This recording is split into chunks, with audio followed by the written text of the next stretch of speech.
खोल दूं यह आज का दिन जिसे मेरी देहरी के पास कोई रख गया है, एक हल्दी रंगे ताजे दूरदेशी पत्र सा।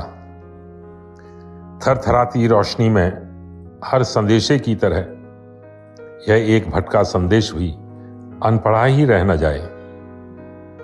सोचता हूं खोल दूं इस संपुटित दिन के सुनहले पत्र को जो द्वार पर गुमसुम पड़ा है, खोल दूं। पर एक नन्हा सा किलकता प्रश्न आकर हाथ मेरा थाम लेता है। कौन जाने क्या लिखा हो, कौन जाने अंधेरे में दूसरे का पत्र मेरे द्वारा कोई रख गया हो।